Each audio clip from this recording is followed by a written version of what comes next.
Semangat pagi, melanjutkan video yang kemarin kita masih mengulas tentang keuangan usaha. Nah, di video kali ini yang akan kita bahas yaitu cara membuat catatan keuangan harian sederhana. Yang komplit juga ada ya. Nah, tetapi di video ini kita fokus yang sederhana, yang mudah kita terapkan di bisnis kita tentu saja.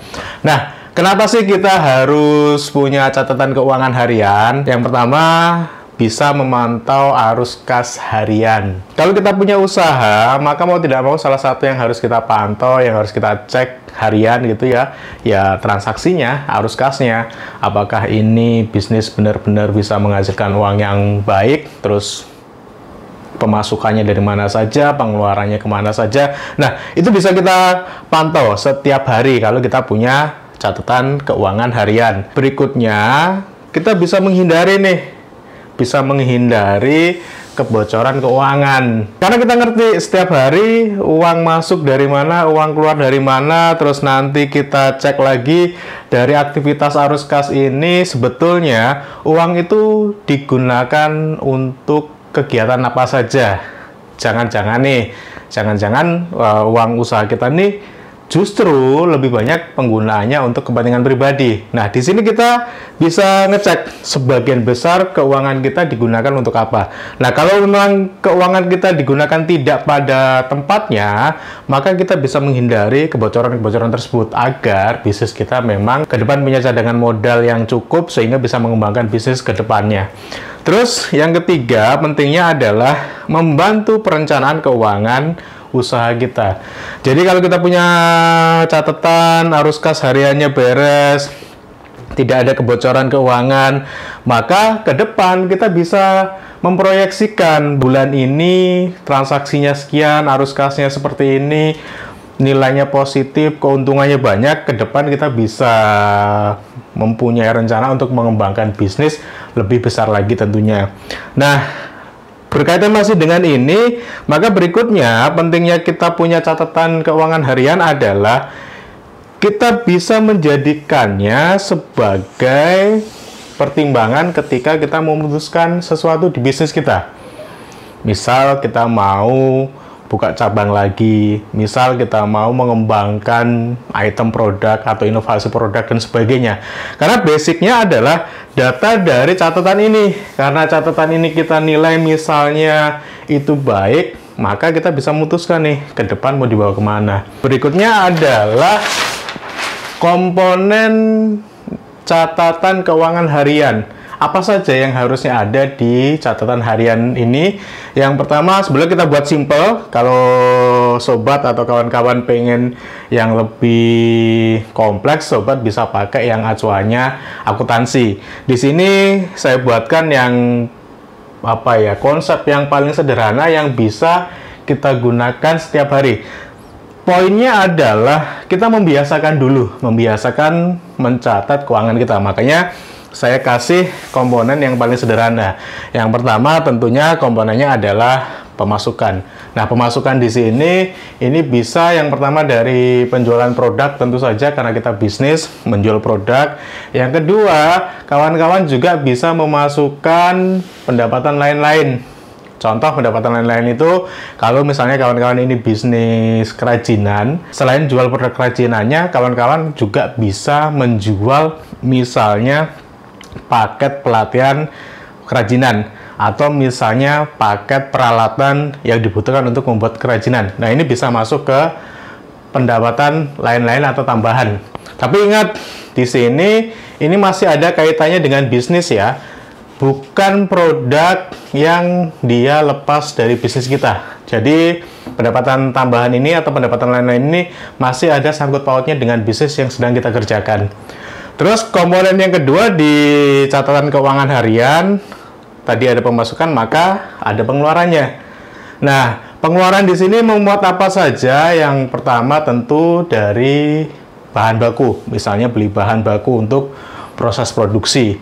Atau yang kedua, kawan-kawan juga kalau ini punya tenaga atau upah, maka di sini ada gaji pekerja. Selain itu ada juga yang namanya biaya operasional. Biaya operasional di sini melingkupi, misalnya kawan-kawan itu punya sewa ini kantor atau toko. Terus yang kedua di sana ada listrik tentunya, ada air, ada internet, ada biaya pemasaran, kebersihan dan sebagainya.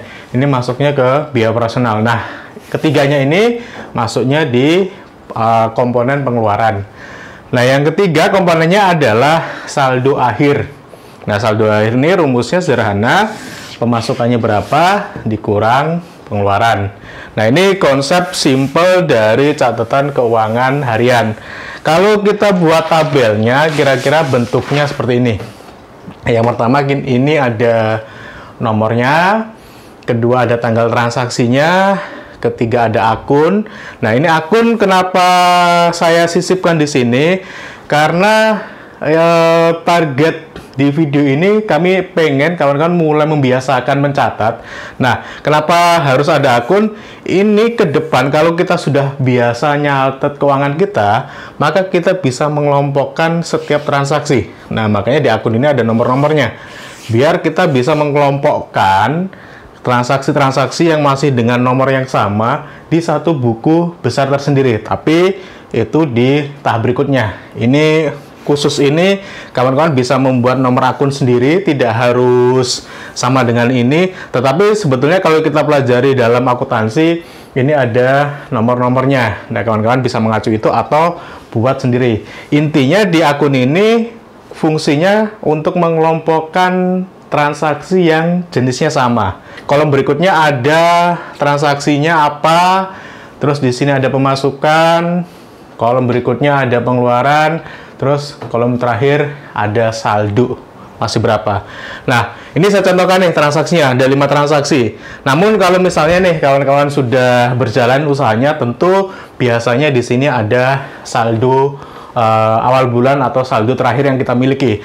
Maka kawan-kawan bisa memasukkan saldo yang saat ini ada, itu nilainya berapa. Di sini nanti ditulis aja saldo bulan November misalnya. Masih sisa berapa? Tapi kalau di sini saya contohkan tidak ada saldo awal ya. Jadi kawan-kawan boleh memasukkan saldo awal dari bisnis yang teman-teman atau kawan-kawan kerjakan.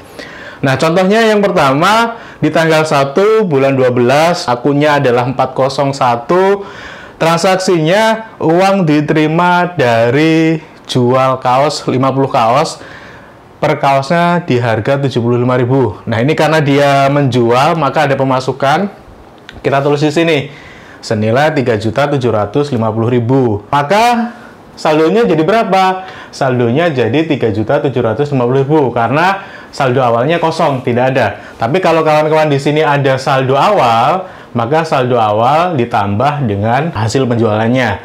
Terus di transaksi yang kedua di tanggal 2 bulan 12 tahun 2024, akunnya 501, kita membelanjakan atau kulakan kaos 50 pieces seharga 2 juta. Maka saldonya 3.750.000 dikurang 2 juta, jadinya tinggal 1.750.000. Di transaksi yang ketiga masih di tanggal 2 nih. Nah, itu ada operasional karena kita beli kaos keluar, kebetulan butuh bensin. Di sini beli bensin berapa? 40.000. Maka ini mengurangi saldo 1.750.000 dikurang 40.000, jadinya 1.710.000. Terus di transaksi yang keempat di tanggal 5 kita ada token listrik, kita harus beli token listrik. Kode akunnya masih dia karena operasional, saya kelompokkan jadi 502. Nilainya berapa pengeluarannya? 100.000. Maka saldonya tinggal 1 juta sekian dikurang 100.000, jadi 1.610.000. Terus transaksi yang terakhir, ini anggap aja transaksi yang terakhir di tanggal 31 bulan 12 2024. Kita kebetulan membayar gaji pegawai atau gaji kita sendirilah misalnya. Nah, itu akunnya saya kelompokkan menjadi akun 503. Nilainya berapa? Nilainya 1 juta. Maka saldonya dari 1.610.000 dikurangi 1 juta jadi 610.000. Nah, ini sisa uang kita di akhir bulan. Nah, sekali lagi ini contoh pembukuan harian sederhana. Kalau kita sudah bisa rutin mengerjakan ini setiap hari, kita bisa tahu arus kasnya seperti apa. Ke depan kita bisa mengelompokkan masing-masing ini. Nanti kita belajar lagi tentang buku besar, tentang jurnal dan sebagainya. Tapi setidaknya kami pengen kawan-kawan mulai merutin atau mulai punya habit untuk mencatat keuangan dari bisnis kawan-kawan. Nah, yang ketiga, alat yang dibutuhkan untuk membuat transaksi seperti ini apa saja? Sebetulnya alatnya sederhana aja. Kawan-kawan kalau di rumah itu punyanya buku, kawan-kawan bisa pakai buku yang ada di rumah tentunya plus ATK ya, alat tulisnya atau pensil atau bolpen. Tapi kalau kawan-kawan di rumah punya komputer atau laptop, kawan-kawan bisa pakai yang namanya aplikasi Excel. Biar tidak menjumlahkan atau menghitung manual kalau pakai Excel. Tapi kalau pakai buku catatan manual, biasanya kita masih butuh kalkulator atau setidaknya kalkulator yang ada di HP kita. Terus kalau kawan-kawan pengen lebih expert lagi, boleh kok pakai aplikasi keuangan. Tapi secara prinsip habitnya dulu dibangun. Kalau habitnya dibangun, maka alat apapun sebetulnya mudah-mudah saja untuk digunakan. Nah, yang terpenting adalah membiasakan ini. Nah, dari alat-alat yang ada di sini, coba deh kawan-kawan pilih yang mana yang memang relevan, mudah kawan-kawan gunakan. Jika memang adanya buku dan bisanya dengan catat-mencatat, ya nggak apa-apa, pakai buku dulu aja. Yang penting rutin dicatat. Nah, langkah untuk membuat catatan keuangan harian sebetulnya simpel aja kawan-kawan. Yang pertama, pastikan catat setiap transaksi secara rinci, apapun transaksinya. Misalnya bahkan transaksi uang yang kita gunakan, uang usaha yang kita gunakan untuk belanja pribadi. Misalnya, nggak sengaja anak minta jajan. Nah, uang jajan ini karena kita nggak megang uang sendiri, maka boleh kita ambilkan dari uang usaha. Tapi dianggap sebagai kita punya hutang ke bisnis, bahwasanya itu hak kita nanti di akhir bulan sudah kepotong oleh si uang jajan tadi. Nah, ini contoh. Apapun transaksinya, kawan-kawan selalu catat. Biar kita ngerti sebetulnya kita punya apa namanya? Tadi di yang pertama, transaksi kita ini bocor nggak sih sebetulnya? Nah, kalau semua transaksi kita catat, kita bisa ngerti sebetulnya kebocorannya ada di mana.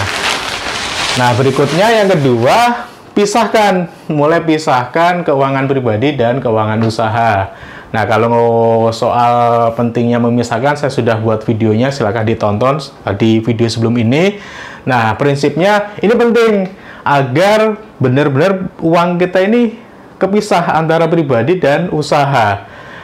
Bagaimana dan sebagainya, salah satunya tentunya nanti kawan-kawan mulai dengan gaji, mulai dicatat, nanti akan bisa sendiri lama-kelamaan. Terus yang ketiga, cek secara berkala. Cek secara berkala ini penting untuk kita melihat, mereview transaksi dari bisnis kita itu seperti apa. Biasanya kalau saya sekitar 3 hari sekali atau 1 minggu sekali, saya cek, saya lihat transaksinya, mana yang kira-kira harus diperbaiki dan sebagainya. Ini untuk memastikan kondisi uang kita yang benar-benar total uang kita dan bukti transaksinya seperti apa. Terus yang keempat, gunakan format yang konsisten. Nah, ini penting jika nanti ke depan kawan-kawan mulai mau dengan jurnal, terus ke buku besar, dan selanjutnya nanti ke laporan keuangan. Nah, kalau kita sudah punya konsep konsisten, kita akan mudah mengalihkan ini ke jurnal, terus memecahnya ke buku besar, dan juga membuat laporan keuangannya, termasuk juga dengan neracanya. Nah, itu kawan-kawan, sobat, cara membuat catatan keuangan harian sederhana.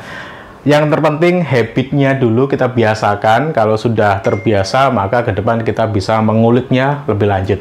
Semoga video ini bermanfaat. Ketemu lagi di video berikutnya. Bye-bye.